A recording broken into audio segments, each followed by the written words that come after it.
7月17号，台股写下了它史上最大的单日跌点。14天之后，7月31号，它写下了史上最大的单日涨点。在这中间，它还顺便写下了史上第3大跟第7大的跌点。4个历史记录，2个星期，同一个市场。所以今天我们回答3个问题：到底是什么让它翻转？市场现在真正在奖励什么？还有这场风暴结束了没？因为这一周最重要的讯号，其实根本不是那波大涨。照惯例，这是新闻分析，不是投资建议。开始吧。把这2周排一下。7月17号，下跌2953点，收在42671，史上最惨的一天。接着7月28号，下跌2030点，史上第3大。7月29号，跌破4万点，又一个历史级的跌点。7月30号，一场1750点的剧烈震荡，最后还是收黑。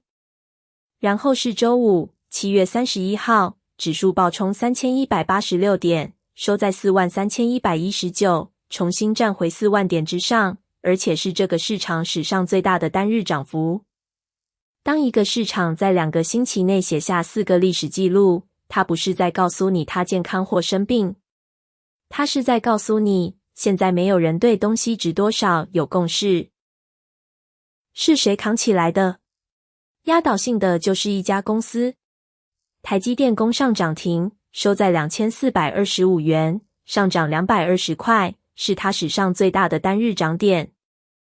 光是这一档就贡献了大盘1746点。在3186点的涨幅里，超过一半来自台积电一家。它的市值也攀高到 62.88 兆。它不是一个人，联发科、日月光投控，还有信华、川湖这些高价股也都攻上涨停。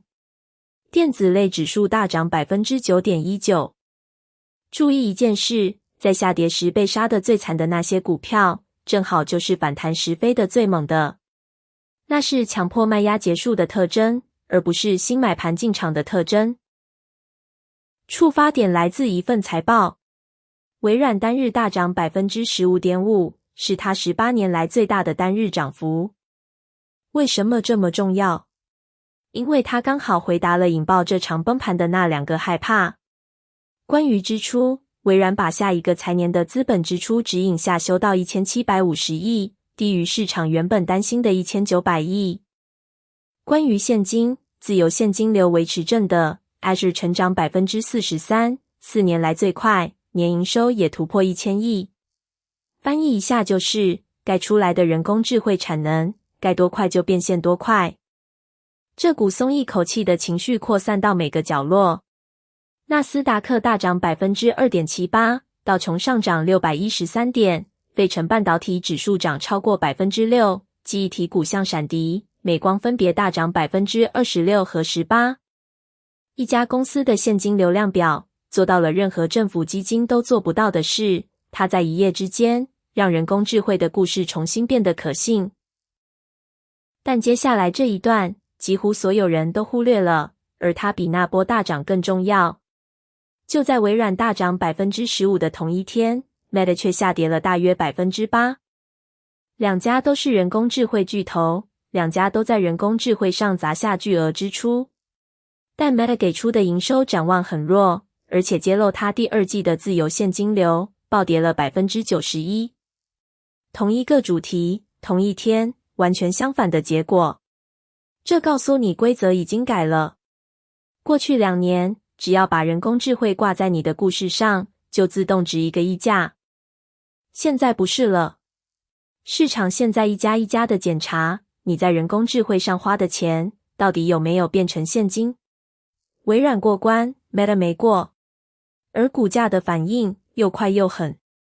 这其实是这整个月里最健康的一件事。一个会把赢家跟输家分开的市场，是在做它该做的事，这跟一个什么都恐慌或什么都相信的市场非常不一样。现在来泼点冷水。尽管周五那根历史级的长红这么戏剧化，整个7月加权指数还是下跌了大约3006点。那个史上最大的涨点，只补回了这个月失去的一部分。如果你刚好出国4个星期，只看月线收盘，你的结论会是，这就是一个很糟的月份。而波动本身就是一种资讯，一个在几天之内朝2个方向都甩动数千点的市场，不是一个已经找到底部的市场，那是一个还在吵架的市场。那些大问题也还没有被完全回答，给 OpenAI 的那笔2500亿担保到底签不签得成，还有其他云端巨头能不能拿出跟微软一样的纪律。所以诚实的判读是，恐慌的阶段看起来结束了，筛选的阶段开始了。那是进展，但那跟平静不是同一件事。8月盯4件事。第一，也是最实用的，每一份财报直接翻到自由现金流那一行。这个月已经证明，它就是决定股价的那个数字，正的让微软涨 15%， 崩掉的让 Meta 跌 8%。第二，资本支出的指引，看它是被调高还是被修减。过去2年，市场奖励的是花更多，现在它奖励的是花的有纪律。第三，回到台湾，融资余额，崩盘期间3天大约掉了700亿。当它不再下降，那个让震荡这么剧烈的强迫卖压，才算真的结束。第四， NVIDIA 传出要给 OpenAI 的那笔2500亿担保，到底签不签得成？这一个问题，还是悬在整条人工智慧资金链上最大的未决事项。盯好这4个，每天的指数就会变成你可以安心忽略的杂讯。你追踪的会是这门生意行不行，而那是唯一能决定好几年，而不是好几天股价的东西。总结一下，2个星期，4个历史记录，最后以台股有史以来最大的单日涨点收尾。微软的现金流量表扭转了整个市场，而台积电的涨停扛起了超过一半的涨幅。但真正的故事比较安静，微软涨 15%，Meta 跌 8%， 发生在同一天。市场已经停止整批买进人工智慧这个故事，开始一家一家的查账。7月最后还是下跌3006点，恐慌大概结束了，筛选才刚开始。盯现金流，盯纪律，不要盯每天那根 K 棒。以上是新闻分析，不是投资建议，我们下次见。